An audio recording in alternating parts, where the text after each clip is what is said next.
2 লক্ষ মা বোনের ইজ্জতের বিনিময়ে স্বাধীন বাংলাদেশ, 2 লক্ষ মা বোন ধর্ষণ শিকার হয়েছেন। এবং এই কথাগুলো বলতে গিয়ে যারা বলেন তারা একটু বাঁকা করে বাংলাদেশের ইসলামপন্থী দলকে বেছে নেয়, বিশেষ করে হুজুরদেরকে বেছে নেয়। যখন যুদ্ধ চলাকালীন যারা হচ্ছে বাংলাদেশের ছিলেন, আপনারা হয়তো শুনছেন যে মরহুম আল্লামা দেলোয়ার হোসেন সাইদি সাহেবকে 100 জন নারীর ধর্ষণের তকমা দেওয়া হয়েছিল। ইন্নালিল্লাহ। এটা আমি বিশ্বাস করি না। আমার যদি এখানে ছুরিও দেন, যদি বলেন যে তুমি স্বীকার করো, আমি বলবো যে আল্লাহু আলম, আল্লাহ ভালো জানেন, তবে এটা আমি বিশ্বাস করি না। 2 লক্ষ নারীকে, 2 লক্ষ মা বোনকে যদি যুদ্ধ চলাকালীন ধর্ষণের শিকার হইতে হয় 270 দিনে, প্রতিদিন 740 জন করে নারীকে ধর্ষণ করেছেন কারা? পাক হানাদার বাহিনী এবং তাদের দোসররা, মিত্ররা, যারা রাজাকার, প্রতিদিন 740 জন করে নারীকে ধর্ষণ করেছেন। আমার প্রশ্ন হচ্ছে, এই নারীদের কোনো মা বোন কি ছিলেন না? এই নারীদের কোনো আত্মীয় স্বজন ছিলেন না? এই নারীদেরকে ভাই বোন, পাড়া প্রতিবেশী কেউ ছিলেন না? এত সহজ প্রতিদিন 740 জন করে নারী ধর্ষণের শিকার হচ্ছে, অথচ কেউ বাধা দিলেন না, কেউ জানলেন না, কেউ প্রতিবাদ করলেন না, কেউ সেভ করার নিরাপদ দূরত্বে রাখার চেষ্টা করলেন না। প্রতিদিন 740 জন। একটা মিথ্যা প্রোপাগান্ডা, একটা মিথ্যা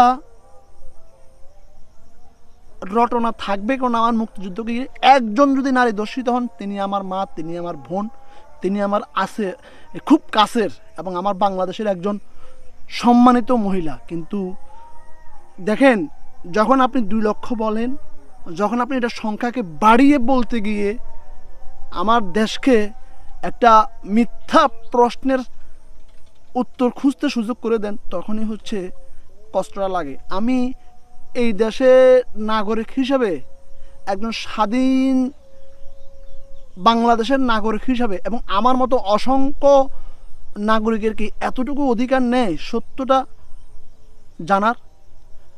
পুরোপুরি সত্য না হোক, কাছাকাছি সত্য তো জানার অধিকার আমি রাখি। কিন্তু আমি সেই অধিকার থেকে কেন বঞ্চিত?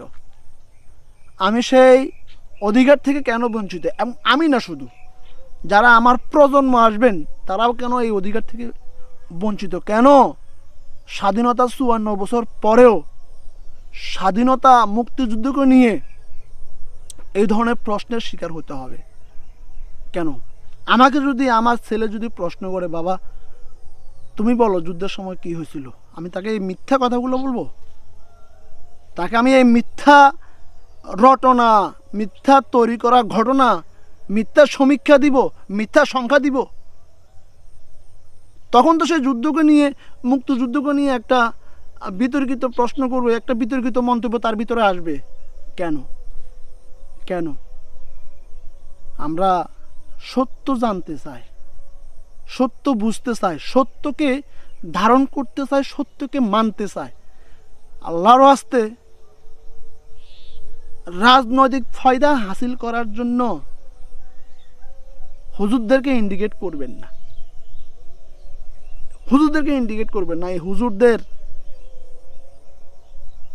কারণেই দেশে আযাব গজব কম আসে। আপনি রাত্রি জাগরণ করেন না। এই হুজুরদের ভিতরে অসংখ্য হুজুর আছেন, অসংখ্য আল্লাহওয়ালা আছেন, অসংখ্য জ্ঞানী ব্যক্তি আছেন, যারা হচ্ছে রাতের আঁধারে এই দেশের জন্য, দেশের মানুষের জন্য আল্লাহর কাছে কাঁদে। সত্যি এরকম অহরহ আছেন। সুতরাং কলুষিত করবেন না। আমার কথা কেউ কষ্ট পাবে না, কাউকে কষ্ট দেওয়ার জন্য আমি বলিনি।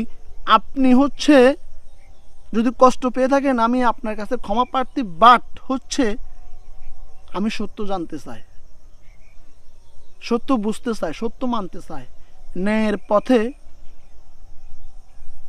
চলতে চাই, ন্যায়ের পথে কথা বলতে চাই। আসসালামু আলাইকুম রহমতুল্লাহ।